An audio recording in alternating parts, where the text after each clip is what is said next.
Welcome to Aquaplaticodon, where more useless knowledge gets unlocked. The South Sea bubble is one of history's most infamous financial scams.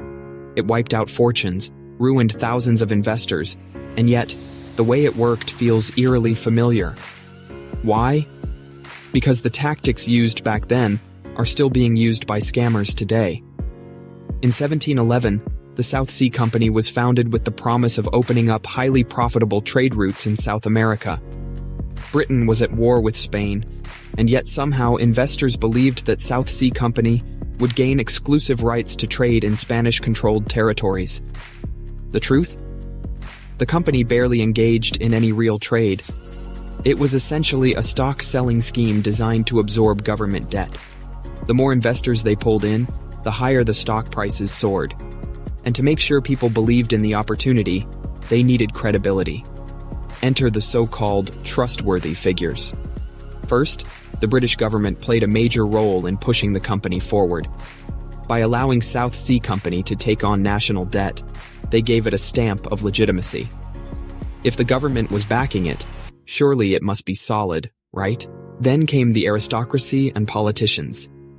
Many of them were given special stock privileges, basically insider trading before it was illegal. Even members of the royal family invested, including the king's son. Ordinary people saw the elite jumping in and assumed it was a once-in-a-lifetime opportunity. And then there were the intellectuals. Isaac Newton, the legendary physicist, invested heavily. He even made money at first, but when he saw stock prices climbing even higher, he reinvested, only to lose nearly everything when the bubble popped. He later remarked, "I can calculate the motion of heavenly bodies, but not the madness of people." What made this scam so effective? It wasn't just about hype. It was about making people believe they were part of something big, something official. When governments, nobles, and respected scholars are all in, who would question it? This exact playbook is still in use today.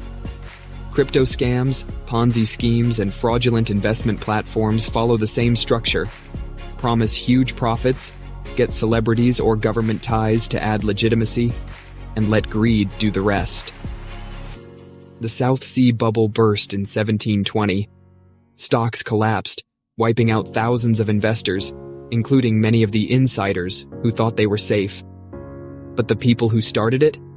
Most walked away without real consequences. Some even kept their profits. So, next time you see a can't-miss investment opportunity backed by famous figures, remember this. Just because the king's son, a top scientist, or a government official is involved, doesn't mean it's real. It just means the scammers are good at their job. That's all for today. Thanks for watching Aquaplaticodon. See you in the next one.